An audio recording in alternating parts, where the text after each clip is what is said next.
욥기 강의 32번째 시간으로 욥기 21장 17절로 34절의 말씀을 근거로 일반적인 섭리와 친구 주장을 반박한다. 보통 일반적인 섭리는 어떤 것이 있는가? 그리고 친구 주장이 여러 가지가 있었죠. 그 대표적인 주장이 인과응보 사상이에요. 그리고 욥의 고난은 죄의 결과로 말미암은 것이기 때문에 회개를 촉구한 거죠.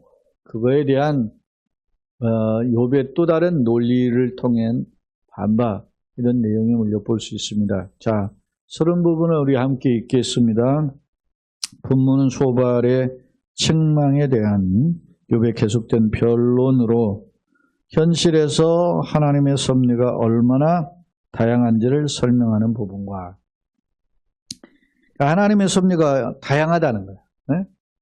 앞서 욥의 친구들은, 세 친구는 어땠습니까? 인과응보, 원인이 있으니까 결과가 있다.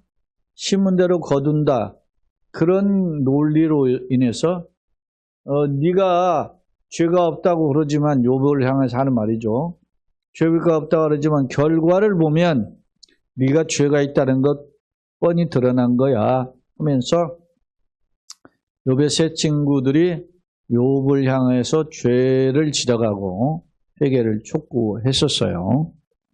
그런 것에 대해서 욥이 우리가 눈으로 보면, 현실에서 보면, 그러면 소위 인과응보 사상에 근거하면 선인은, 의인은 하나님의 은혜로 잘되고 형통해야 되고, 반대로 악인은 하나님의 징계로 멸망해야 되는 것이 당연한 이치잖아요. 그런 논리에 근거하면. 그러면 욥은 현실을 봐라. 상황을 봐라. 상황 속에 보면 어떻다는 거예요? 의인이 오히려 고통당하며 죽는 경우도 있고, 악인이 오히려 잘되고 형통한 케이스도 있지 않느냐. 그러니까 너희가 말하는 인과응보 사상을 모든 것에 적용하는 것은 불합리하다라고 하는 점을 논리적으로 지적하는 거예요, 욥이. 그런 단락이 17절로 26절까지 전개되고 있고, 두 번째로 악인들은 반드시 멸망한다. 소위 악자 필멸이라고 하는 사상에 대해 친구들이 주장했죠. 그런 거에 꼭 그렇지만은 않더라. 하는 현실의 상황들을 사례로 제시하는 거예요.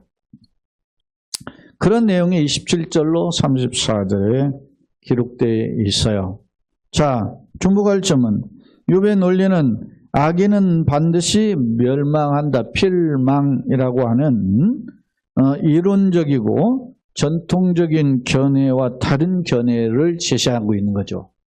이건 왜 그랬을까? 뭐에 근거했을까? 자기가 보기에는 또 그런 일들이 벌어지더라. 그러면서 왜 이런 말을 할까요? 친구들이 악인은 반드시 멸망하게 돼 있어. 자기가 아무리 눈을 속이고 사람을 속여도 망하더라 라고 하는 주장을 계속했어요. 그러니까 욥이 자녀가 죽고 가문이 거덜나고 이렇게 욥이 건강상 고통당하는 것은 악인의 모습과 같다. 악인의 결과와 같다 라고 지적한 것에 대한 욥의 반박임을 엿볼 수 있다는 것이죠. 그렇다면 욥의 이러한 논리는 성경적 관점에서 어떤 것이 같고 어떤 것이 다른가, 그런 부분을 우리가 한번 말씀을 통해서 한번 살펴보고자 합니다. 먼저 성경으로 와서 17절부터 간략간략하게 살펴보겠습니다. 17절, 악인의 등불이 꺼짐과 재앙이 그들에게 닥침과 하나님이 진노하사 그들을 공고하게 하심이 몇 번인가? 이렇게 묻는 거예요. 이게 질문이 몇 번이나 되지? 물은 거예요. 자, 예를 들어서 악인의 등불은 악인의 영광을 가리키는 거죠. 악인의 화려한 영광이 꺼지는 거, 그리고 재앙이 그들에게 닥치고, 그리고 하나님 그 악인들에게 진노하셔가지고 그들이 공고하게 되는 일들이 몇 번이나 되지? 이렇게 물어보는 거, 되묻는 거예요. 여러분 어떻게 생각해요? 몇 번? 악인이 등치면 망해야 되잖아요. 그죠? 근데 여러분 보세요.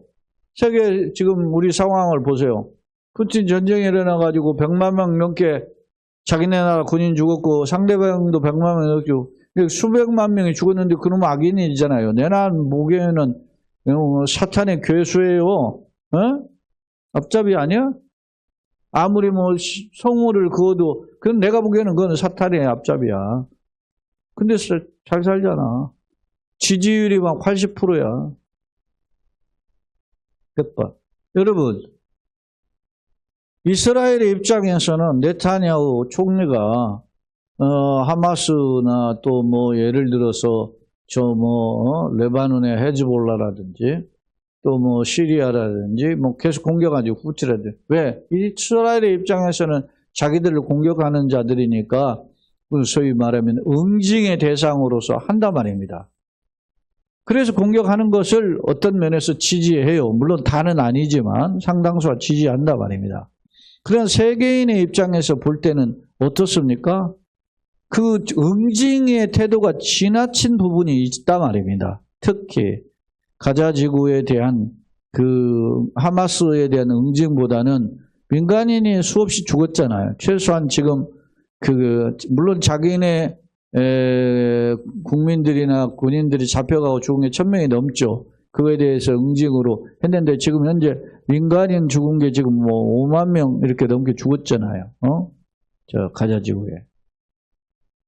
그런 거 보면 보복 응징에 대한 것보다는 자기의 어떤 안전이라는 명분을 내세우고는 있지만 지나치다라는 것이 어떤 저의 시각이고 세계인의 시각이에요. 물론 그들을 지지하는 사람도 여전히 있지만. 자, 그런데 그건 그 사람 내가 보기엔 악질이야. 그것도 지나치다는.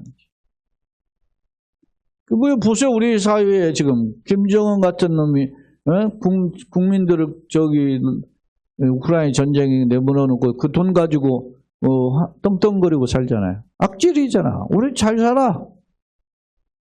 필망 아니잖아요. 김일성이가 그냥 필망했어요? 김정일이가 필망했냐고. 우리 사회도 보잖아요. 우리 사회도 내일 모레 대통령 선거 있지만 지금 사람들 중에는 그런 말을 하잖아요. 찍을 놈이 없다.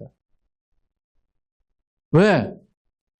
그렇게 위대한 국가의 지도자가 되는 사람들을 뜯어보니까 나보다도 못해. 뭘 어떻게 하겠다는지는 모르겠지만 그런 그게 있어요. 그러니까 우리가 이게 지금 이야기가 확대됐지만 하나님 진노하사 그 악인들은 반드시 필망한다라고 하는 친구들의 논리처럼 그렇게 된 것의 사례가 얼마나 많냐 물어보는 거예요. 지금 이게 이 되물음에는 무엇이 담겨져 있습니까? 욥의 이 되물음에는 뭐가 있어요? 그렇지 않는 일도 있다. 이 말은 무슨 뜻이에요? 친구들의 논리, 인과응보의 사상에 의해서 의인은 형통하고 악인은 필망한다고 하는 그러한 논리가 모두에게 적용될 수 있는 것은 아니지 않느냐라고 하는 반문이 섞여 있음을 알 수 있어요. 자, 18절 보세요. 그들이 바람 앞에 건불같이 폭풍에 날아가는 겨같이 되었다. 그렇게 되는 경우도 있어요. 악인이 바람의 건불처럼 막 날려가 폭풍에 날아가는 겨같이 그렇게 되는 경우도 있어요. 또 19절 하나님은 그의 죄악을 그의 자손들을 위하여 쌓아두시며 그에게 갚으실 것을 알게 하시기를 원하노라. 그래서 악인이 우리가 그 악인의 죄는 자녀의 죄는 출애굽기에 근거하면 자녀 3, 4대 부모의 죄를 3, 4대 갚게 하잖아요. 그 하시겠다는 것처럼 그렇게 되기를 원한다. 나도 이런 의미가 담겨져 있어요. 그러니까 욥도 악인이 무조건 형통하고 의인은 망하고 이런 그런 그 왜곡된 것을 주장하는 게 아니라 나도 그렇게 되기를 원한다라고 하는 개인적인 그런 분명 인과응보 사상에 동의하는 부분이 있음을 엿볼 수 있어요. 또 봅시다. 자기의 멸망을 자기의 눈으로 보게 하며 전능자의 진노를 마시게 할 것이니라. 그러니까 콩 심은 데 콩 나고 팥 심은 데 팥 나는 것처럼 자기의 멸망을 자기 눈으로 본다. 악인이 자기 스스로 이렇게 이러다가 죽는구나 망하는구나 하는 걸 깨닫게 하고 전능자의 진노를 마시게 하나. 전능자 하나님이잖아요. 하나님 심판을 맛보게 되기를 원한다라고 그렇게 이 지금 욥도 원하는 것임을 엿볼 수 있어요. 21절 그의 달수가 다하면, 그의 달수는 인생의 연수예요. 연수가 다하면 자기 집에 대하여 무슨 관계가 있겠느냐. 뭐 죽고 나면 자기하고 무슨 상관이 있어? 뭐 이런 뜻이에요. 자, 그러니까 21절은 악인이 죽은 후에는 그의 자녀들과 이제 헤어지잖아요. 단절되니까 후손이 당하는 재앙과 사실은 상관이 없다. 이는 인과응보 사상에서 부모의 죄를 대신 자식들이 받는다라고 하는, 물론 성경에도 그런 사상이 없는 건 아니지만, 그러나 갈수록 어떻게 해요? 자신의 죄는 자신에 의해서 죽는다. 부모의 죄를 가지고 묻지 않겠다 하는 것이 성경의 전반적인 흐름이잖아요. 물론 출애굽기에 같이 십계명을 들는 관련된 의미에서 경고도 하지만, 그러나 하나님은 우리의 허물을 자녀에게 돌리기를 원하지 않으시는 분이에요. 오히려 우리의 복을 자녀에게 돌리시는 것은 천대까지 하지 마. 그런 분이라는 것을 우리가 익히 알고 있잖아요. 21절은 그런 거예요. 그의 달수가 닿으면 자기 집에 대하여 무슨 관계가 있느냐. 그러니까 자기가 죽고 난 뒤에 그 부모와 자녀들의 관계가 무슨 관계가 있냐. 이런 뜻이에요. 그 다음 22절. 그러나 하나님께서는 높은 자들을 심판하시나니 누가 능히 하나님께 지식을 가르치겠느냐라고 하는 거예요. 욥의 친구들을 향해 누가 감히 하나님의 심판주이신 하나님을 가르칠 수 있느냐라고 반문하는 거예요. 네? 심판은 주님 손에 달려있는데 니네가 이러쿵저러쿵 할 수 있니? 이렇게 지금 반문하고 있음을 알 수 있습니다. 23절 어떤 사람은 죽도록 기운이 충실하여 안전하며 평안하고, 이제 어떤 사람은 이제 죽을 때 기운이 여전히 막 혈기왕성하다는 악인의 경우. 이게 지금 어떤 사람은 악인을 비유하고 있는 거예요. 안전하고 평안하고, 이게 23절에 보면, 그 다음에 그의 그릇에는 젖이 가득하며, 젖은 젖과 꿀이 흐른다라는 것은 풍요를 상징한다 그랬잖아요. 그 젖이 가득하고 그 골수는 율대가고 뼈는 윤택하다. 여러분 말이죠. 사람 봐도 막 기름기가 주르르 흐른다. 아유 잘 먹고 잘 져서 아유 기름기가 주르르 흐르네. 이거 똑같은 표현이죠 이게. 자, 누가 그런다는 거야 지금? 악인이. 23절, 24절, 25절은 악인의 모습들을 지금 대변해 주고 있어요. 또 어떤 사람 죽도록 기운이 어떻게 해요? 충실하여 안전하고 평안하고, 그의 그릇에는 젖이 가득하며 그의 골수는 윤택하고, 어떤 사람 마음에 고통을 품고 죽음으로 행복을 맛보지만, 반대로 어떤 사람 마음에 죽으면서도, 이게 의인의 죽음이 대조적인 모습이죠. 악인은 말이 죽을 때도 얼굴도 번지르하고 이렇게 한데, 죽을 때 기운도 왕성하고 말이지. 근데 어떤 사람은 마음에 고통을 품고 죽는다. 괴로워 힘든 부분이 있다는 거지. 뭐 90세 되신 어느 의사가 아까 유튜브 영상 하나 보니까 자기는 2가지는 하고 3가지는 뭐 하지 말아라 이런 권면을 하더라고. 병원 가서 검사를. 내시경하고 대장 내시경은 이렇게 정기적으로 하고, 뭐 대장 내시경은 뭐 한번 50 넘어서 했으면 아무 이상 없으면 5년에는 한 번씩 정도 하고, 뭐 용종에 이런 거 있으면 3년 이런 간격으로 하고, 위내시경은 또 뭐 이렇게 이렇게 정기적으로 뭐 하고, 그건 2개는 하라 그래요. 근데 뭐 무슨 뭐 심장 초음파, 뭐 머리 MRI 뭐 이런 거, 뭐 이런 것들은 하지 마라 하더라. 50 넘어, 60 넘어서 하지 마. 유익이 없대. 돈 값만 비싸고. 그 말씀 그 양반 쭉 들어보니까 제가 그냥 간단하게 요약만 했지. 그 의사로서 자기가 하는 양심이라 그래. 90 넘은 의사. 자기가 60년간 의사 생활했는데 환자의 입장을 생각 안 하고 오히려 병원에 돈을 벌기 위한 수단에 불과한 세상이 그런가. 뭐 히포크라테스 그 선서하잖아요. 에? 나는 의사로서 뭐합니까? 환자만을, 건강만을 생각하겠다. 그런 생각을 해보면 목사도 내가 정말 주님의 사람으로서 정말 한 영혼을 귀하게 생각하는 마음으로 목회를 하고 있는 거예요. 그것도 생각해 보게 되네. 이 불합리한 현실이잖아. 아까 아기는 그냥 뭐 고통 없이 죽고 죽을 때도 윤기가 자라라 하고, 지금 의인 같은 게 어떤 사람 마음에 고통을 품고 죽으면 행복을 맛보지 못하는 것처럼 보여요. 이게 뭐한 현실이에요?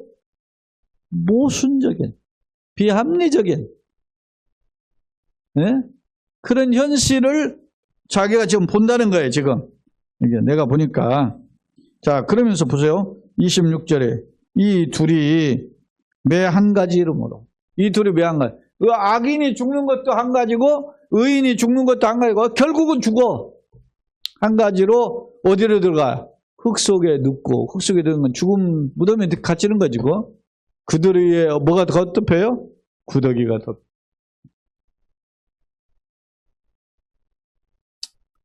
제가 2년 전에 저희 아버님 묘소를 이제는 40년이 돌아가신 지가 40 몇 년 되고, 그 당시에 한 2년 전에 43년인가 4년차 되는데 그렇게 되고, 뭐 제가 해마다 가서 벌초도 하러 가고 우리 형님도 하고 뭐 그렇게 했지만 그것도 힘들어요. 그래서 왜냐하면 한 산소도 있고 또 어머니는 저 납골당에 따로 계시고 하니까 같이 해서 한 곳으로 모십시다 해서 합의해서 이제 옮겼는데, 그때 이제 묘지를 파서 파미해서 거기 이렇게 뼈 이런 거 이렇게 하니까 뼈만 좀 남았지. 큰 굵은 뼈만 다 육탈이 되고. 보세요. 이 둘이 매 한 가지 흙으로 묻히고 그 위에 구더기가 덮여. 관들도 다 썩고. 그것이 우리의 가야 할 인생길이다 라는 거죠. 그렇게 이제 17절로 26절에 한 단락에 보통 이게 일반적인 섭리다 말이에요. 일반적. 우리가 눈으로 목격하는, 우리가 이 세상 살면서 목격하는 일반적인 섭리에 대해서 지금 욥이 거론하고 있는 거예요. 왜 이렇게 거론할까요?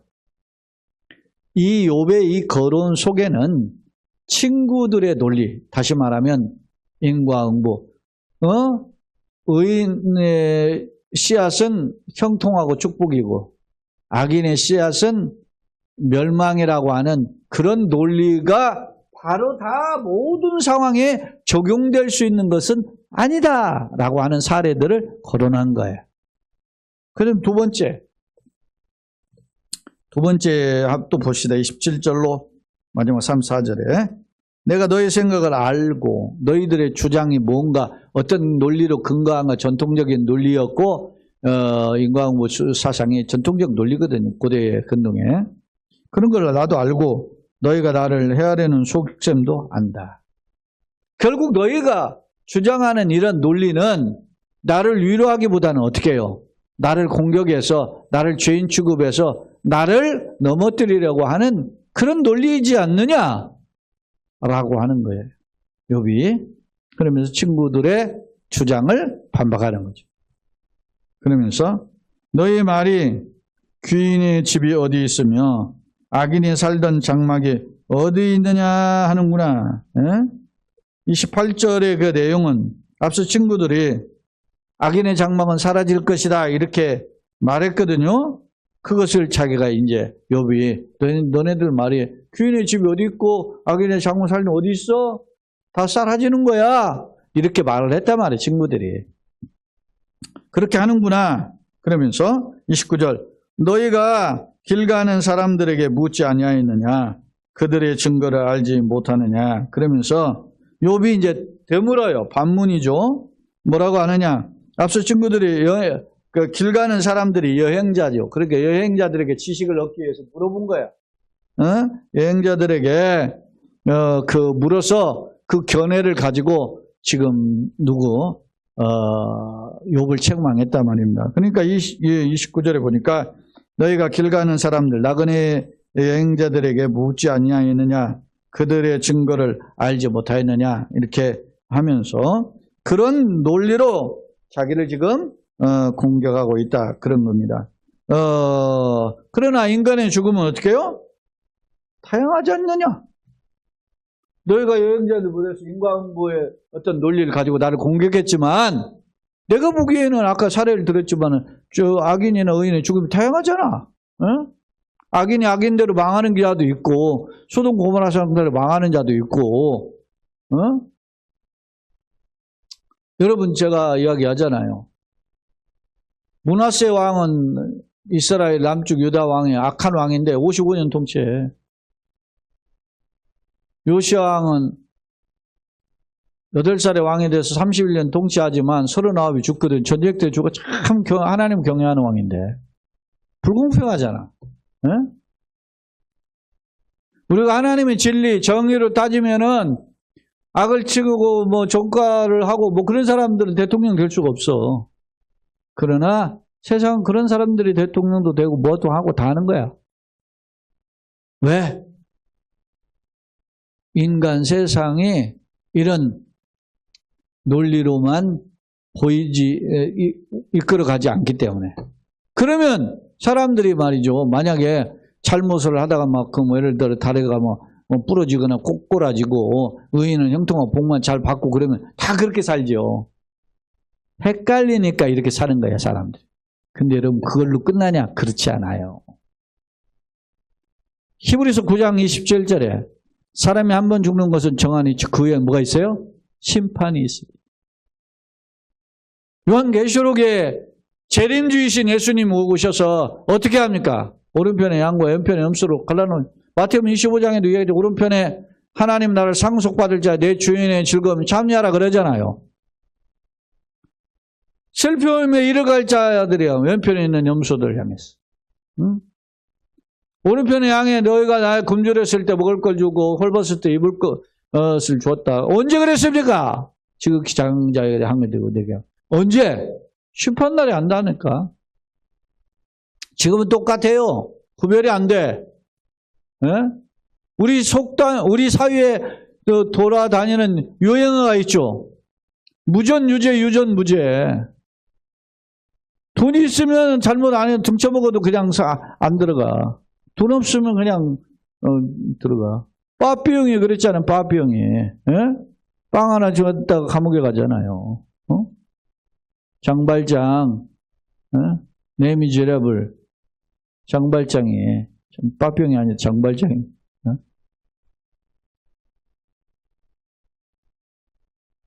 이게 세상이에요. 우리 영화나 이런 거 보면 베테랑 내부자들 이런 게 막 비일비재하죠. 세상 비리가. 우리 현실이 그대로 영화화가 되고 있잖아요, 지금. 영화한 모습이 현실화되고 있어요. 30절 또 봅시다. 악인은 재난의 날을 위하여 남겨둔 바 되었고 진노의 날을 향하여 끌려가느니라. 이게 뭡니까? 악인은 갑자기 멸망하고 진노의 날에 최후의 보응을 받는다는 거예요. 그것을 끝나는 거 아니에요. 최후의 심판이 있다. 물론 소돔 고모라처럼 멸망도 하고 노아의 홍수처럼 망하기도 하지만 심판의 샘플이 그게. 이제 보세요. 에녹은 하나님과 동행하는데 365살밖에 못 살고 무기의 칼을 믿고 살았던 아들은 969살 살잖아.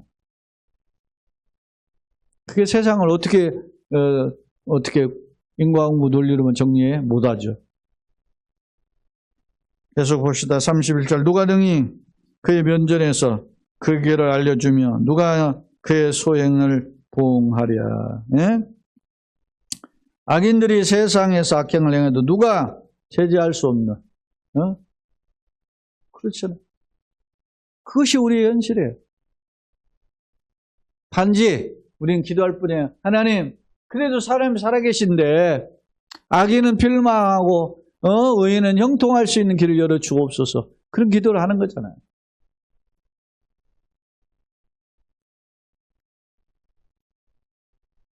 답답하니까.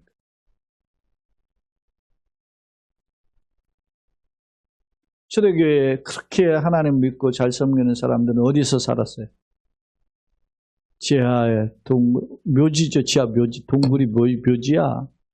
냄새나는 썩은 냄새나는 살에서 살아. 핍박하고 그러는 놈들은 다 에서 살고. 화려한 곳에서. 근데 언제? 폼페이오 하사한 같이 막 하는데 그냥 쓸어버리잖아요. 매번 그런 건 아니잖아. 그렇다고. 여러분, 나는 어떤 세상을 바라보고 있습니까? 사람을 보며 세상을 볼 때 만족함이 없습니다. 나의 하나님, 그분을 볼 때 나는 만족해요. 이게 우리의 현실입니다. 기울어진 그 운동장을 보면서, 네? 다른 박질을 하는데 이미 경주가 이렇게 많이 당해놨잖아. 왜? 우리 삶이 이럴 수 있다는 거. 선하게, 착하게, 주님 뜻대로, 목회자들도 그렇잖아.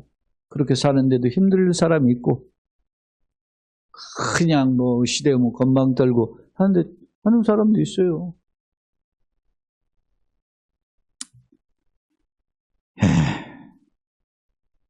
자, 악인의 죽음을 한번 또 봅시다.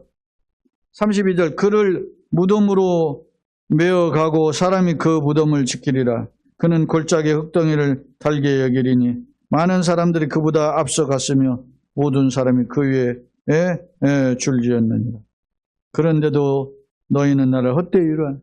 악인이 이렇게 32절 33절은 악인이 악을 행하다 편히 죽어도 시체가 훼손되지 않는 그런 모습을 보여주고, 악인이 세상에서는 물론 죽은 후에도 편안한 상태를 유지하는 이런 비합리적인 불합리한 현실을 보는 것이 우리의 눈으로 목격할 수 있지 않느냐. 욥이 이렇게 이야기 친구들에게. 그런데도 그러면서 마지막 34절에 그런데도 너희는 나를 헛되이 위로하네. 그런데도 여전히 네가 죄를 지어서 이렇게 멸망당한다. 이렇게 나한테 그런 말을 계속 하려느냐. 욥이 지금 친구들에게 반문해. 너희 대답은 거짓일 뿐이다. 이렇게. 자, 두 번째 화면을 보겠습니다. 17절로 33절의 내용을 간략하게 좀 정리해봤어요. 먼저 17절, 욥은 하나님 진노로 악인이 멸망한 일이 몇 번이나 되는지 반문하고 있고, 18절에서는 하나님 진노의 폭풍으로 악인이 건물과 겨같이 날아가게 되는 상황도 있어요. 그러나 또 21절 악인이 죽은 후엔 그의 자녀들과 단절되면 후손들이 당하는 재앙과 상관이 없다는 거예요. 네? 자기가 심은 대로 거두는 거지. 부모의 잘못.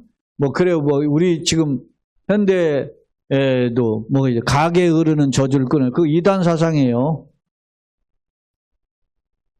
예수를 믿어도 가게에 흐르는 저주를 못 끊으면 소용없다 막 그러면서 막 그러잖아. 그렇지 않나?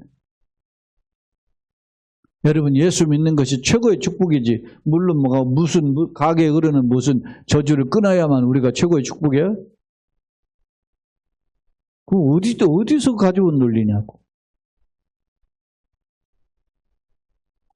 여러분 예수 믿는 것이 그리스도 예수 안에 새로운 피조물 최고의 축복. 물론 내 안에 예수를 믿으면서 새로운 피조물이 됐기 때문에 내 안에 냄새나고 썩어질 것들을 내려놓아야지. 버려야지. 예? 배설물처럼 여겨야지. 예? 붙잡았던 바울은 그걸 배설물로 여겼잖아요. 빌립보서 3장에 보니까. 예? 표대를 향해서만 나가잖아요. 그런 자세가 필요하죠. 자, 22절 욥은 친구들에게 누가 감히 심판주인 하나님을 가르칠 수 있느냐고 반문해요. 주권은 하나님께 있다는 거죠. 23절 어떤 사람 죽을 때까지 혈기왕성하게 활동하다 편안히 죽기도 해. 악인의 경우. 이는 욥이 극심한 고통에 시달리며 죽기를 원했지만 죽지 못한 상황하고 대주적이에요. 24절 저지 풍부함은 풍요를 상징한다 그랬죠. 즉 어떤 사람은 그 건장하고 윤택한 모습으로 죽을 때도 그 힘이 있어요. 25절 반대로 고통과 역경을 당하다 최후를 맞는 사람도 있어요. 세상은 그것만 가지고 결과론적인 것만 가지고 평가할 수 없다라는 것입니다. 욥의 반문 친구들이 29절 여행자의 견해로 자신을 책망했음을 생각하며 친구의 주장과 달리 인간의 죽음은 다양하다라는 걸 지금 사례들을 쭉 거론했잖아요.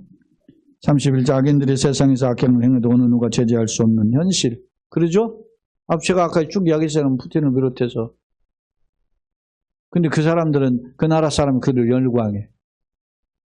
우리나라도 이 나라꼴이 왜 이렇게 됐어요 지금? 에? 정신 못 차리는 지도자 한 사람이 나라꼴을 이렇게 말아먹은 거잖아. 갔다가 그냥 소위 상대방 입에다 그냥 떠받쳐버린 거잖아. 쳐넣은 거지.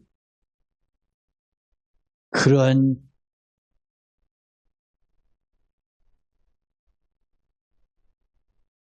안타깝죠. 그리고도 뭐 잘났다고 그래. 억울하다가 오고.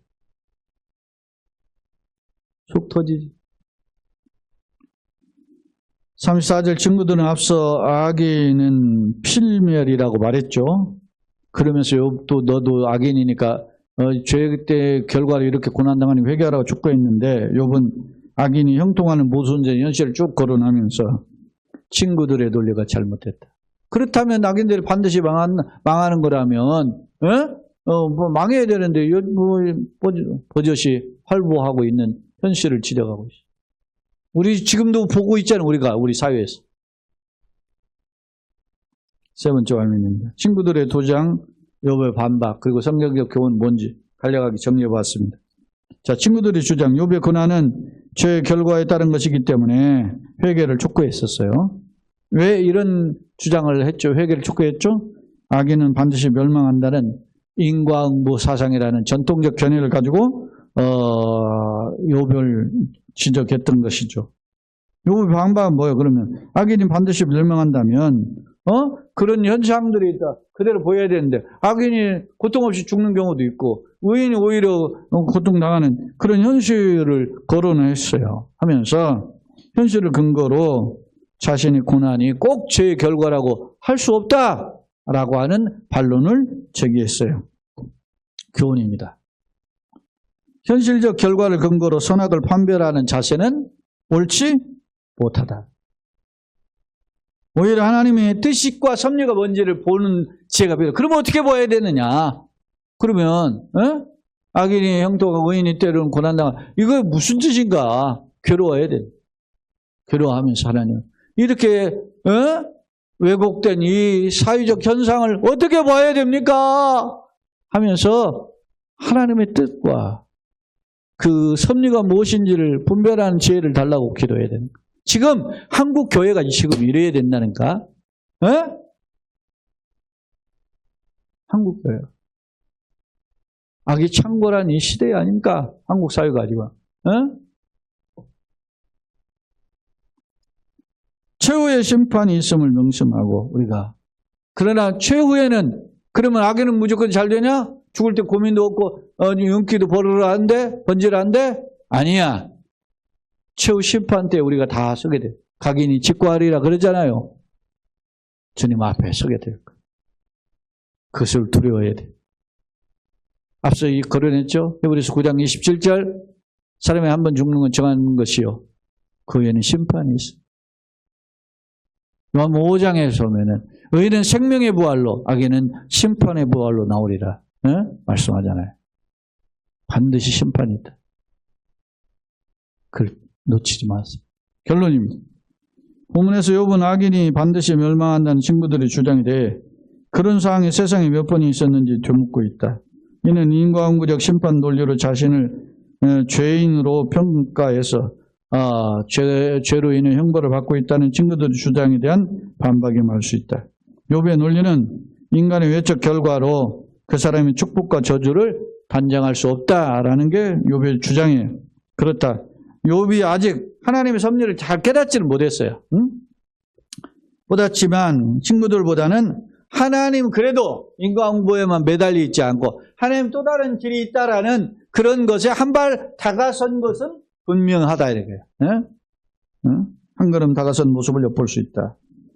그렇다면 성도는 어떤 자세로 이 세상을 살아가야 되는가? 현실 상황 일에 일비하지 말고 우리 모두 최후의 심판대 앞에 설 것을 주님의 보좌 앞에 선다는 것이 백보자 심판대 앞에 명심하고 하나님의 뜻과 지혜를 구하는 그러면서 하나님의 뜻에 합당한 삶을 살게 하여 주옵소서. 엎드려 간구함으로 주의 손에 붙들려 걸어가는 승리의 걸음이 되기를 예수님의 이름으로 축원합니다.